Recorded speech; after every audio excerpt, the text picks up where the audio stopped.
Hello again everybody, and welcome back to the channel. Today we're doing a 100 subscriber special. It's a small milestone, but it's one the channel's happy to hit. I figure we would categorize or catalog where the channel's at 100 subs and what my collection looks like. Kind of a way to look back maybe in the future if the channel keeps growing and I keep buying watches. So why don't we start off with the two little boxes I have. That'll cover my whole collection and go from there. So why don't we kick off this little tour of my collection with what I'm wearing right now. It is a G-Shock, of course, a GA 2100 black on black, super durable watch, very clean looking, doesn't look bulky on my wrist. If you have a smaller wrist, it might look bulky to you like all G-Shocks, but this fits me mint. If you're just getting into watches and you want something affordable, clean, huge market for modding and upgrading, this is the watch to get yourself. You can pick it up for like $140 Canadian. I cannot support it more as a first timer watch.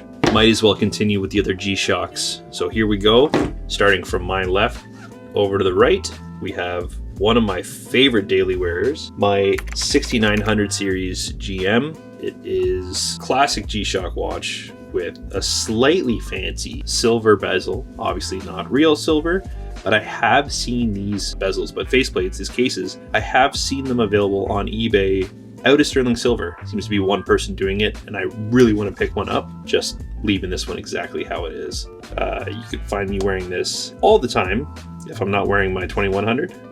It's just flashy enough to have fun with. I like it. Next I have my GA 700. I believe this is the SK1A. It's a clear case, black strap. This one is in good of shape as you can get for a used watch. I picked this one up off of eBay. My only downfall on it is I've got some serious grime I can't get off. A lot of scratches on my buckle, and there is a tear on my strap here. So I'm looking for an authentic replacement right now. But I wear this every once in a while. I'm kind of scared to get the clear resin to yellow any further, but we might just swap it all out for a different color and keep that chrome face. Either way, I love the GA 700 series. I love a bulky watch on my wrist. I'm a big guy, so it suits me. Now these next two are the two first watches I ever purchased in the G-Shock line. These are what kicked off my love. I messaged somebody on Facebook for this watch and squeezed him in on a deal for this. What I didn't know was this was the more sought after G-Shock. This was what people actually liked. It is the GA 700 in the paisley blue, GA 700 BP-1 or something if you care. But the paisley blue has this sweet like bandana pattern, I guess I would call it, on the inside, and it comes with the metal buckle, which is in great shape as opposed to the rest of them. Aside from the SK, the rest of them go with this like plastic buckle, which isn't as inviting. I didn't realize what I had bought and what it was. It was a sweet deal for like 50 bucks as opposed to, I think they not retail, but I think they sell now for like 200 Canadian, which is a steal. And I decided to wear it to work every day. So I gave it some minor scratches doing drywall and concrete and all that, but it cleaned up nice. So I'm happy. I'm gonna leave it in its box because I think it's the only one of the GA 700s that actually holds any value. And we're gonna let it live there for a little bit, and that's good. Again, this GA 700, if you watch my shorts, you'll see that I put a bull bar on these two quite recently. Not much more I'm going to get into with the GA 700s. I have a few of them. I'm going to buy more probably. Again, I really like them, but just adding colors at this point. What's the difference? Especially when you have no significant change in buckles and straps. So that's all my G-Shocks. That will be growing for sure. I'll be buying more G-Shocks. All right, now the rest of the collection. Now this case is a lot bigger than the amount of watches I have in it, but that's because we're, ambitious. Build the highway before the houses get there, you know what I mean? I want to make room for what I'm going to be adding. For now, I'm going to call this box my oddities, or the ones that I've worked on myself, except for these two. So I'm going to start from the left to the right again, and we'll go from there. This watch, if you watch my channel or if you followed along, is actually what led to my first YouTube video on this channel. It's a knockoff 50 Fathom Swatch watch that I got scammed on. We then modified it, or I modified it, gave it a white case, changed the bezel, custom dial, and I'm not going to show the back because my other video where I showed the back, it got taken down or demonetized, or it was a strike. That's what it was. I got a strike on it. So we're going to hide the back, but if you want to see the back, go watch the original video. It's still there. I'm gonna leave it up. I'm just not gonna try and get a second strike, you know? Another video that should be coming down the pipeline for editing soon. We have this NH35 budget build. I used the strap that I got from this watch because my strap never showed up from AliExpress. We made a custom dial with a very elegant saying on it. We used one of the cheapest sets of hands I could find, which of course are like those knockoff Rolex multicolor lightning bolt seconds hand, and a knockoff Oyster Perpetual case, of course. So this is one of the first watches I put together myself from scratch. Now we have a watch that's a little bit special to me. This is my Citizen Primo.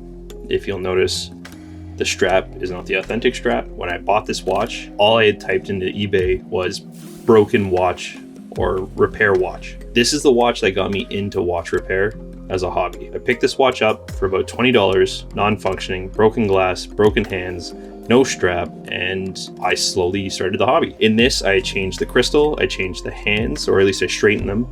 I then cleaned it, detailed it, straightened out the bezel, and got a new strap for it. I also swapped the battery on it. Very light mods, very beginner, very easy, not mods, but repairs. And that was the catalyst for every other watch you see here. So this has been a very special one to me. I'll never get rid of it.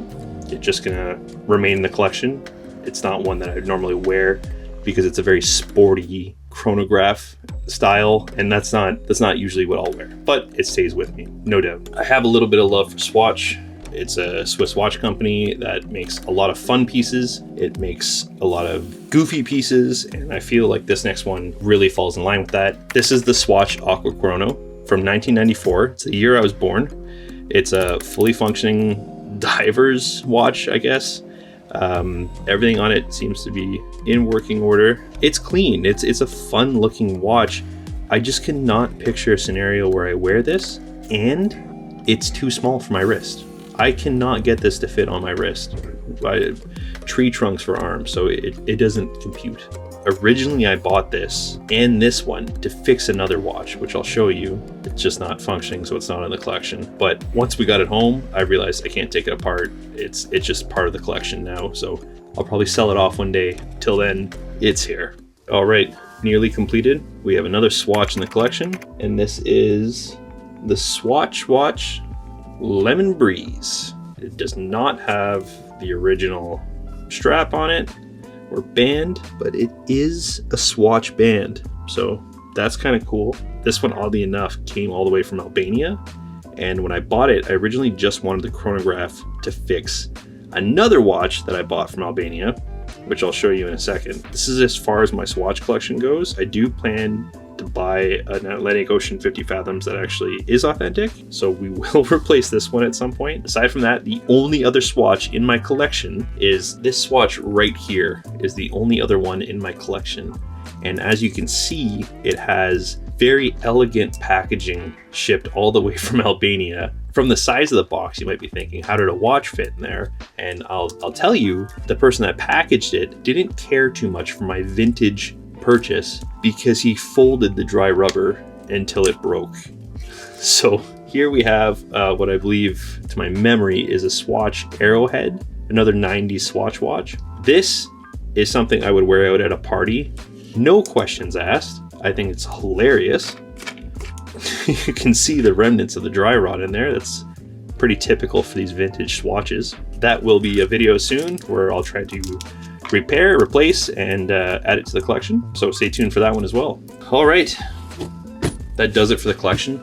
And that does it for the first stepping stones of this channel. I hope to see the channel grow more, and I hope the collection grows along with it. We will be doing more watch builds, so follow along for that. I'm looking to buy more Swatch and G-Shock and do some unboxings and reviews. What else?